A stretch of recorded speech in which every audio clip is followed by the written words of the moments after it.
ஆனால் ஒன்றிய அரசாங்கம் 10 ஆண்டுகளாக என்ன செய்துட்டு இருக்கு?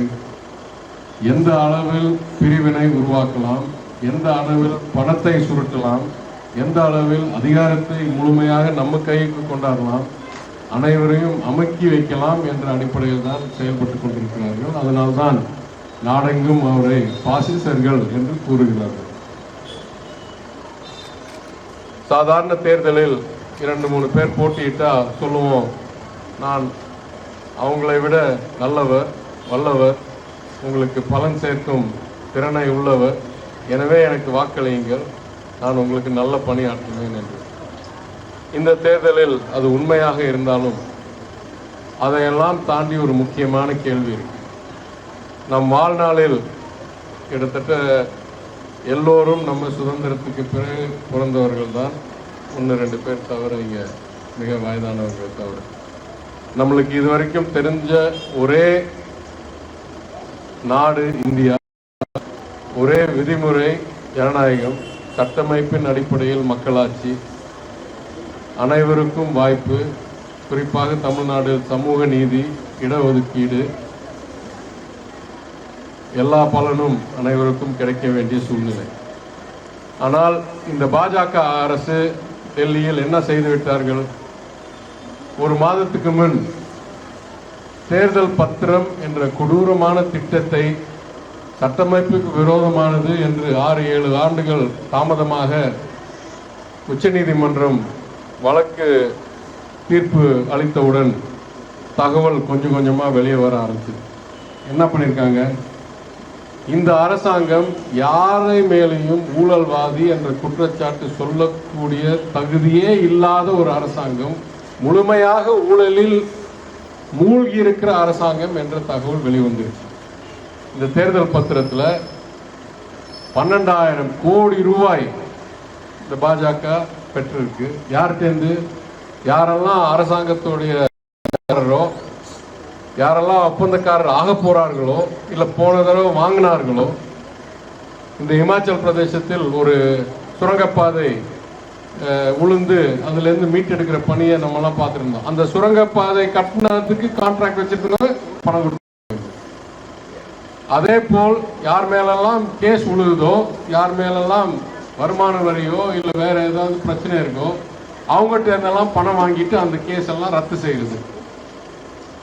எல்லா வகையிலும் ஜனநாயகம் என்ற ஒரு விதிமுறையை பணநாயகம் என்ற விஷத்தை ஊட்டி படுகொலை செய்து அந்த பிணத்தை தான் இப்போ வைத்திருக்கிறார்கள். பாக்கி இந்த மாதிரி தேர்தல் நடத்துறேன்னு சொல்லிட்டு இந்த தேர்தல் என்ன பண்றாங்க? தேர்தல் நடத்துறதுக்கு 10 நாள் 15 நாளுக்கு முன்னால் 2 ஆணையர் இருந்தவர்களில் ஒருத்தர் ராஜினாமா செய்கிறார். அதுவும் அவர்களுக்கு மிகவும் ஒத்துழைப்பு இருந்தால், அவர்களுக்கு மிகவும் வேண்டியால் அவரை கழட்டி விடுறாங்க, ராஜினாமா செய்ய வச்சு. அதற்கு பிறகு அவசரமா அறிவிப்புக்கு 2 நாள் 3 நாளைக்கு முன்னால ரொம்ப ஒத்துழைப்பு கொடுக்கும் 2 நபர்களை புது தேர்தல் ஆணையராக சேர்க்கிறாங்க. இது எப்படி நியாயமாகும்? 2004 20 ஆண்டுகளுக்கு முன் இந்த தேர்தல், பாராளுமன்ற தேர்தல் 20 நாட்களில் நடத்தப்பட்டது. ஆரம்பத்திலிருந்து முடிகிற வரைக்கும் 20 நாட்கள். அப்ப அன்றைக்கே இருந்த திறன் இந்த நாட்டில் ஒரு தேர்தலை 20 நாட்களில் முடிக்கிற திறன் இருந்தது. இந்த தேர்தலுக்கு எத்தனை நாள் எடுத்திருக்காங்க? 3 மாதம். ஒரே தேர்தலை 3 மாதம் நடத்துறாங்க. எதற்காக? இது எப்படி நியாயமாகும்? மார்ச் 16ஆம் தேதி அறிவிச்ச தேர்தல் ஜூன் 4ஆம் தேதி தான் எண்ணிக்கை நடக்குமா? ஒன்று செயல்திறன் அவ்வளோ சரிஞ்சிருக்கு, இல்லை வேற ஏதோ தவறான காரணத்துக்காக இழுத்து விட்டு நடத்துறாங்க. இவங்க ஒரு தேர்தல் 545 சீட்டை 3 மாசத்துக்கு நடத்த அந்த அளவுக்கு தான் திறன் உள்ளவர்கள்.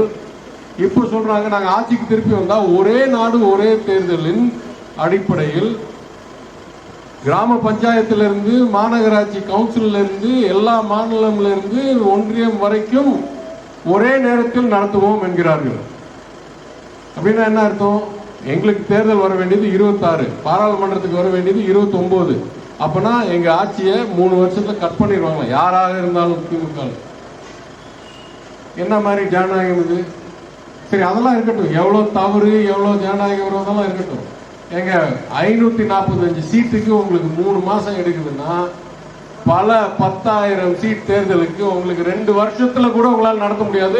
ஒரே நாடு ஒரே தேர்தல். இவ்வளவு திறனற்ற, சக்தியற்ற ஒரு அரசாங்கம் சொல்லுது நாங்க உலகத்தையே பெரிய ஆளுங்க அப்படின்னு. எந்த வகையிலும் இந்த 10 ஆண்டு இந்தியாவுக்கு நல்லதாக இருந்ததில்லை. எல்லா பணத்தையும், வரி பணத்தையும் சாமானிய மக்களிடம் சுருட்டுவதற்கு கேஸ் சிலிண்டரை 1000 ரூபாய்க்கு மேல், பெட்ரோலை 100 ரூபாய்க்கு மேல், டீசலை 90 ரூபாய்க்கு மேல் ஏற்றிருக்காங்க.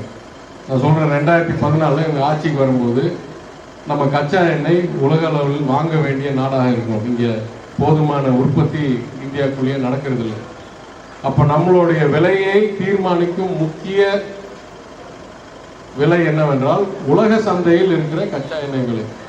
அப்ப 2014 இவங்க ஆட்சிக்கு வரும்போது $105 இருந்தது. அப்ப பெட்ரோல் பம்ப்ல 75, டீசல் 60 ரூபா.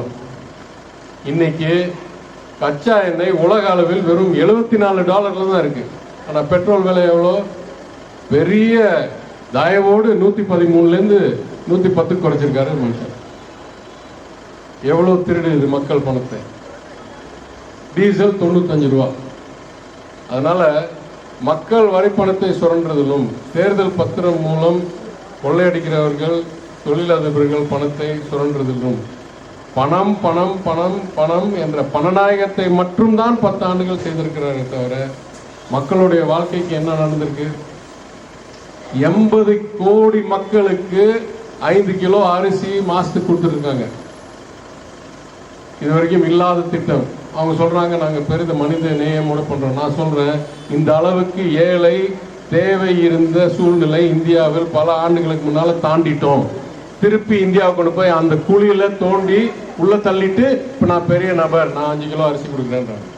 80 கோடி மக்கள் இந்த அரிசி இல்லாம வாழ முடியாத சூழ்நிலையை இந்தியாவை போய் நிறுத்தி வச்சிருக்காங்க.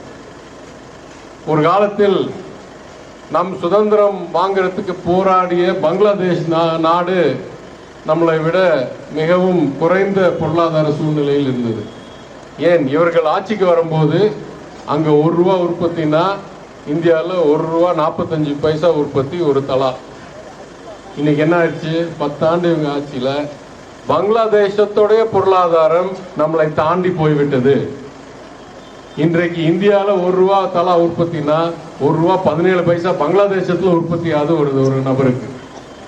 நம்ம சுதந்திரம் வாங்கி கொடுத்து உதவி செஞ்சு வளர்த்த நாடுக்கு நம்மளே பின்தங்கி போயிட்டோம். இவங்க ஆட்சியில எவ்வளவு சிறப்பாக நடத்துறாங்க இந்த ஆட்சி.